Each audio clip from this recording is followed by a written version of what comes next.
सुधा जी, मेरा फिर वही आता है कि आज अगर इलेक्शन अनाउंस हो जाए, हैं, कल मेरे ख्याल से शायद हाई कोर्ट भी दे देगा, आप कुछ लोग ये भी करें कि कल के बाद छुट्टी हो जाएगी कोर्ट की, तो जे हरी की, ठीक, लेकिन कल जो भी हो जाए, 20 तारीख से रोज वहाँ हाई कोर्ट में सब जाते हैं इकट्ठे, वकील और पिटिशनर, और रोज तारीख बढ़ जाती है। खैर, मान लीजिए कुछ भी फैसला आए और घोषणा हो जाए, तो नगाड़ा बजने के बाद तो फिर कोई रुकेगा नहीं, फिर चाहे कोविड हो चाहे कोविड के पिताजी हो, नहीं,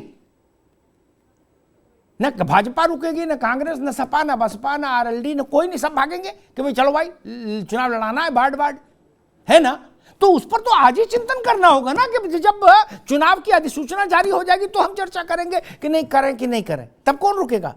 सुधा जी? जी बिल्कुल, कोरोना से सबको डरने की जरूरत है और सबको मिल के इस पे क्या करना है इसके एक बार बैठक करके की जाए। लेकिन सरकार को इसकी कहाँ सुध है? कब किसने कहा कि हम बैठ के इस पे बात करें? यहाँ पे जब कोई सूचना, आपने भी स्टार्टिंग में कहा था, मैं उस बात को पहले जरूर उत्तर देना चाहूंगी कि कांग्रेस हैरान परेशान है। कांग्रेस हैरान परेशान नहीं है।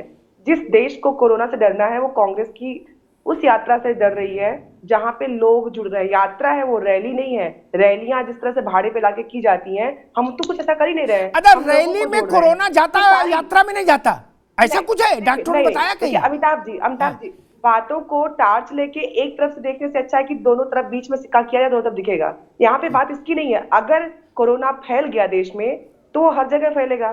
तो हमारी जरूरत क्या है कि कोरोना के वायरस अगर बाहर के देशों से आ रहे हैं तो सबसे पहले हमारी सरकार ऐसा क्या कर रही है कि जो लोग बाहर से आ रहे हैं उनके लिए कितने दिशा निर्देश दिए गए, क्या क्या प्रोटोकॉल नियम बनाए गए। पहली बात ये, अगर आप जानते हैं, आप भी जानते हैं, हर कोई जानता है कि अगर विदेश से लोग आ रहे हैं और ये वायरस फैल रहा है तो हमारा पहला ध्यान होना चाहिए कि जो लोग आ रहे हैं उनको क्वारंटाइन किया जाए। दूसरी चीज, अगर देश में इसकी हमने पहले स्टेप पे कोरोना के लाने वाले जो वेरियर्स हैं, अगर उनको हमने एक बार देख लिया कौन कौन है, कहाँ कहाँ है, गवर्नमेंट के पास सारे तथ्य होते हैं। ऐसे तो है नहीं कौन आया कौन गया। आपने कहा वीजा लेके वायरस नहीं आएगा, बिल्कुल नहीं आएगा, लेकिन जो उसके कैरियर है वो तो आ रहे हैं ना। तो सरकार को पहले उन पे ध्यान देना है। दूसरा, आपको ये दिख रहा है कि कोई एक यात्रा कर रहा है, कोई एक रैली कर रहा है, जो भी कर रहा है उसको रोक दिया जाए। बिल्कुल, जिस दिन गाइडलाइन सरकार की आएगी, भारत सरकार की, कि हमें कोरोना से बचने के लिए देश हित में ये करना चाहिए,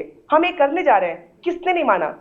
सरकार के दिए गए गाइडलाइन पे किसने बात नहीं की? क्या किसने कहा कि हम नहीं मानेंगे? ठीक। मोहम्मद तकी साहब, मेरी चिंता यही होती, एक बार चुनाव अनाउंस हो गए, जब पार्टियां अपनी रैली नहीं रोकना चाहती, अपना यात्रा नहीं रोकना चाहती, अपना जुलूस नहीं रोकना चाहती, तो एक बार चुनाव का नगाड़ा बज गया तो कौन मानेगा कि चुनाव नहीं हो? वो तो कहेंगे भाई चलो अब तो कूदी पड़े।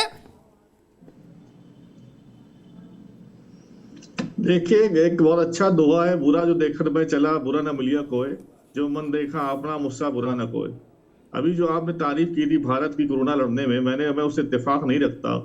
और क्योंकि अमेरिका के आंकड़े जो है वो कुछ और थे और भारत में आंकड़े बिल्कुल सही नहीं। WHO ने उस पर क्वेश्चन मार्क भी लगाया था, चाइना में भी लगाया था, और भारत में कैजुअलिटी डेथ बहुत ज्यादा थी।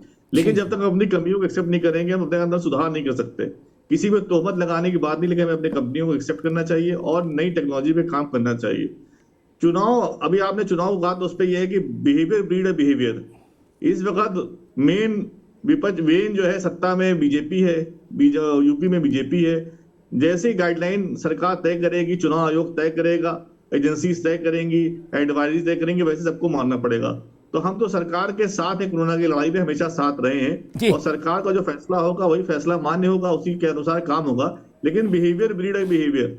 ये बीजेपी को अपना बिहेवियर सही करना है, उनको बिहेवियर सेट करना है और एक एग्जाम्पल देना है पूरे देश के सामने कि उन्होंने कैसे कोरोना से लड़ा। और दूसरी बात मैं देखना चाह रहा था, एक 30 सेकंड अगर मुझे आप दें। और जी, मैं स्टडी कर रहा था विश्व के सबसे अच्छे वायरोलॉजी की यूनिवर्सिटीज कहाँ पे हैं। तो मैंने देखा जो टॉप 100 वायरोलॉजी की यूनिवर्सिटीज है वर्ल्ड में, उसमें भारत में एक भी यूनिवर्सिटी नहीं है। ताइवान में यूनिवर्सिटी, छोटा सा देश है, चाइना में 2-3 यूनिवर्सिटीज है, थाईलैंड में यूनिवर्सिटी है, सिंगापुर में है। इसके अलावा एशिया में कहीं और वायरोलॉजी की वर्ल्ड लेवल की जो टॉप 100 यूनिवर्सिटीज में नहीं है नाम। तो अगर हम वायरोलॉजी की यूनिवर्सिटीज नहीं बनाएंगे तो वायरस से आने वाले समय में चैलेंज से कैसे लड़ेंगे, ठीक तो हमें ठीक इस पे भी काम करना ठीक बहुत जरूरी है। ठीक।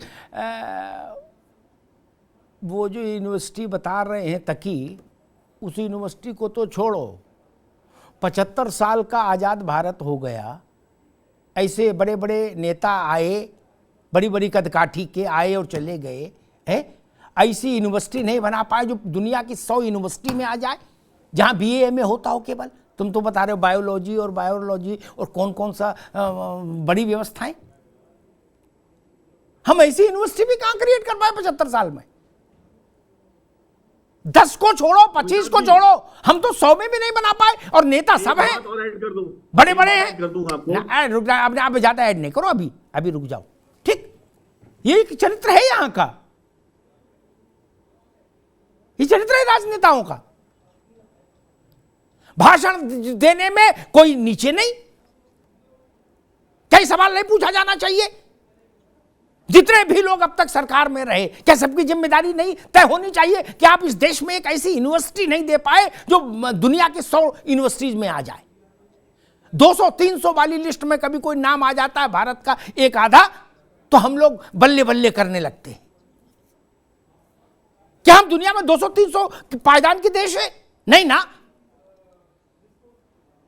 ये बड़े सवाल हैं ये, और इसमें जब कोई भी चर्चा होगी तो जो सबसे सर्वाधिक समय शासन में रहता है उसकी सबसे बड़ी जिम्मेदारी फिक्स होती है।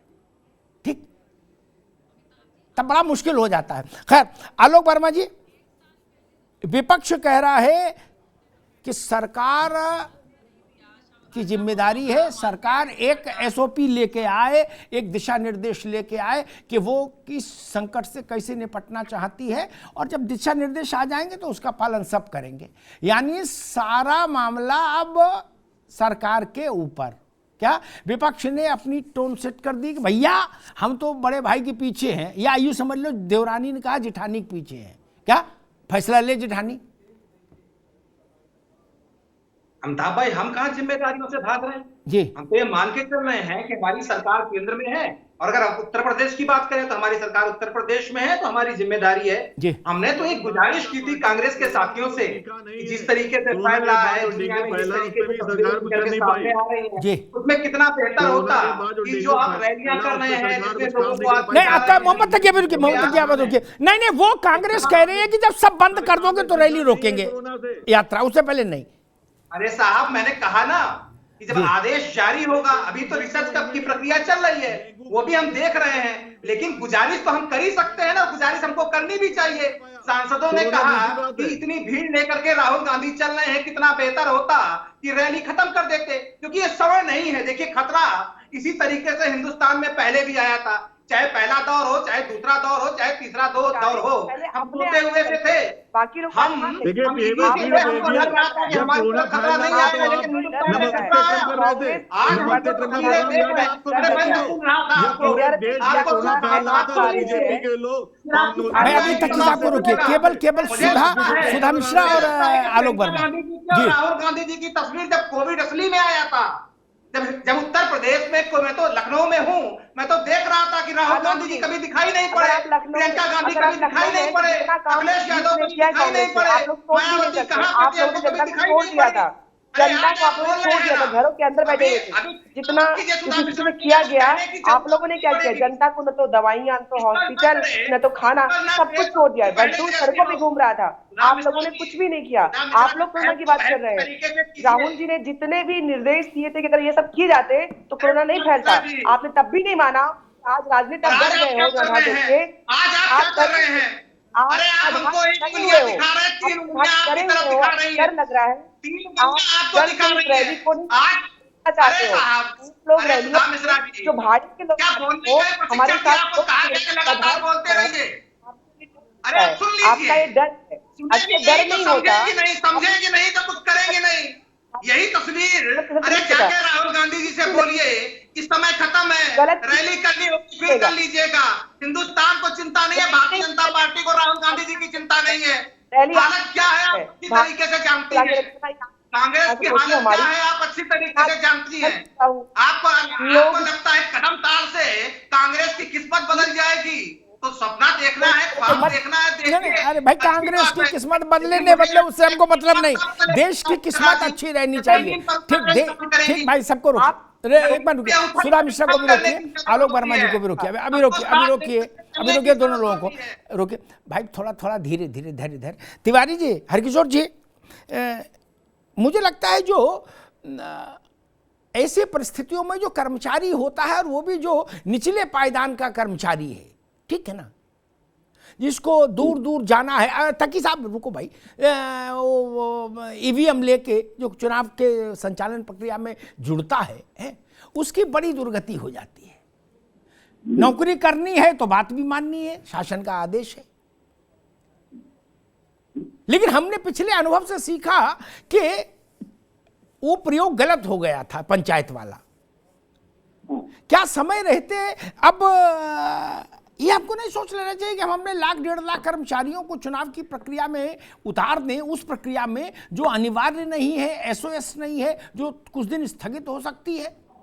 नहीं, मनीषा जी आप कुछ कह रही थी उस वक्त। जी, मैं ये कह रही थी कि आपके मंच से मैं ये सरकार से दरखास्त करना चाहूंगी कि हजारों लाखों आशा वर्कर्स ने अपनी जान जोखिम में डालकर 24-24 घंटे काम करके और सेवा करी थी, जन सेवा। 6 महीने से उनकी सैलरी रुकी हुई है, उनका मानदेय नहीं बढ़ाया जा रहा है, तो हम क्या तैयारी कर रहे हैं? इस बार कोई आगे नहीं आएगा।